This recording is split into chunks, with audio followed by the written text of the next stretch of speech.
You will fail your way to greatness. Most people allow their fear of failure to outweigh their desire to succeed. When you're willing to fail again and again and again, when you make up your mind to become unstoppable, when you make up your mind to become a no matter what person, then that will then give birth to a part of yourself that you don't know right now.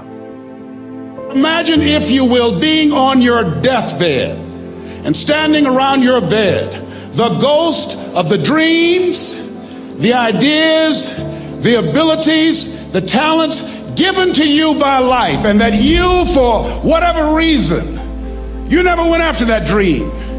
You never acted on those ideas. You never used those talents. You never used those gifts. And there they are standing around your bed looking at you with large angry eyes saying, "We came to you, and only you could have given us life. And now we must die with you forever." See, most people stop short of their dreams and park and get off the highway of life because of the rejections of life. You will always be rejected. It's no big deal. Jack Canfield said rejection is a myth. It's not like when somebody says no and then they slap you. No, it's just, to me, make no your vitamin. Get excited about the no. Why? Because every time someone says no, that brings you another step to a yes. You're getting closer. Trust me, you will win if you don't quit. You will win if you don't quit. Even a broke clock is right twice a day. As you go through the challenges of life and you look at it and embrace whatever comes to you, don't run from it. Step toward it. Don't try and duck it like most people do. See, most people want it easy. See, easy come, easy what? Easy go. See, but when you go at what you're going to deal with and you deal with the difficulties of it, when you handle those hard things close at hand, making those hard decisions right now that you don't want to make, learning those things that you don't like to do, but you know that in order for you to get where you want to go, this is one of the hoops that you have to flip through. And I'm saying to you, whatever you got to do it, because if you don't, life is going to whoop you until you surrender. You have something that you brought to the universe, and that if you decide that my life deserves my developing this what I do well, and becoming the best at it, and mastering myself, and seeing what I have within me, if you decide to drop your buckets where you are and develop your gifts, I grant you, you'll never ever be without. I grant you that your gifts will take you places that will literally amaze you. I grant you that if you begin to work to develop your gifts, you'll develop a strong sense of happiness. You'll get a larger vision of yourself, because part of beginning to get a larger vision of yourself, all of us need some area of our lives where we can have a feeling of competence. That people know when they think about this area, that's something you do. That you eat and sleep that.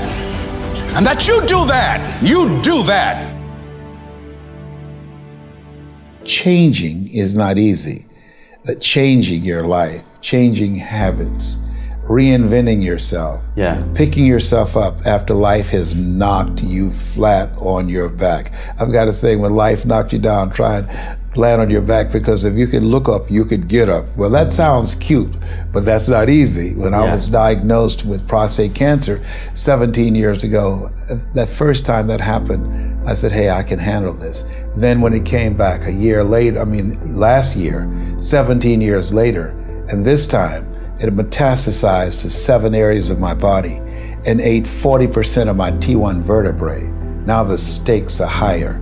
Is this life saying, okay, Mr. Motivator, you beat cancer the first time. What you gonna do now? I started laughing. When the doctor told me, he said, why are you laughing? Are you in denial? I said, no. I said, I feel like Mother Teresa. He said, what do you mean? She said, Lord, I know you know how much I can bear. I just wish you to have so much confidence in me. I said, the stakes are higher. So I've got to dig in and got to fight more, because at the end of the day, life is a fight for territory. And once you stop fighting for what you want, what you don't want will automatically take over. And so it's a fight, it's a challenge in life every day.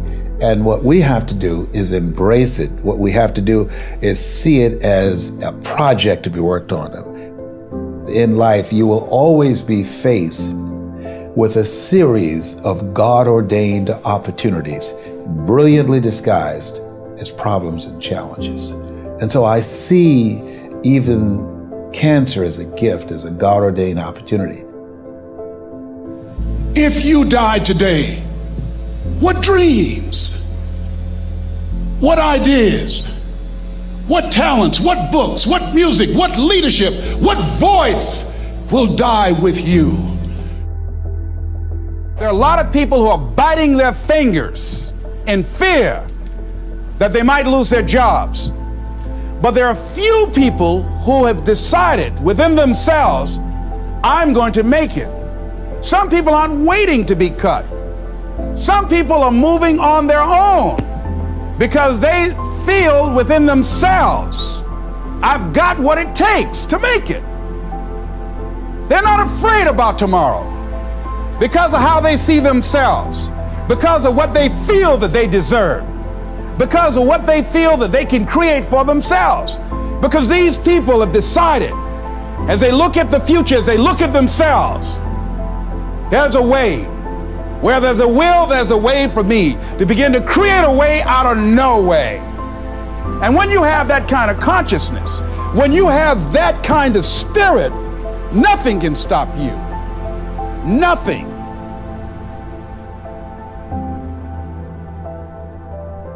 There's no secret to success.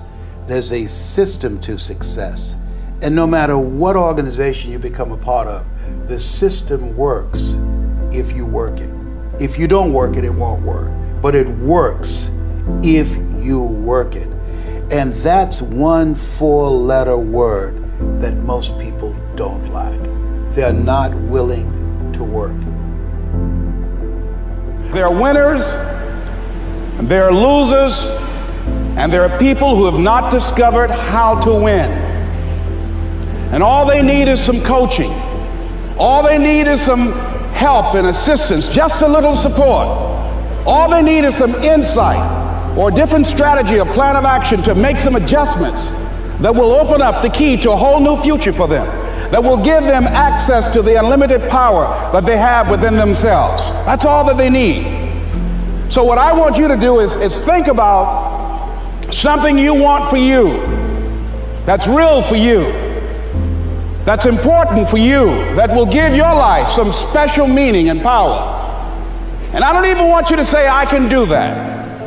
I don't want you to assume that. See, 5 years ago when I started out in this area, I would not have been able to make the mental leap that I would be up to where I am right now. I don't want you to begin to just psych yourself out. No. I want you to be able to say something to yourself that will enable you to maintain a level of integrity with yourself. That when you say this, even when you face tremendous setbacks, it will be a benchmark to keep you in the game, to keep you moving forward and experimenting and readjusting your strategy and your plan of action, continuously looking for ways to win. I think we have to reflect on, who am I? Why am I here? What drives me? If I died today, what 3 words would I want said about me if I died today? You know, what is it that defines me? You know, and how do I define myself? So I went to the next mode necessary to start talking to people and seeking and asking for what I wanted and leveraging relationships and trying to find out, how do the people do it that went ahead of me? How do they do it? And then what is it I need to do? How is it I need to train myself, to develop myself? What's the resources that will be required in order to make it happen? And as I start seeking out and asking questions, I started running into people who said, I know someone who can help you do that. And they helped me get connected with those people. Remember, we have so much energy that can take us so far. It's necessary that you hook up with some other energy that can take you to the next level. I hooked up with them. They said, let's go. I said, away we go.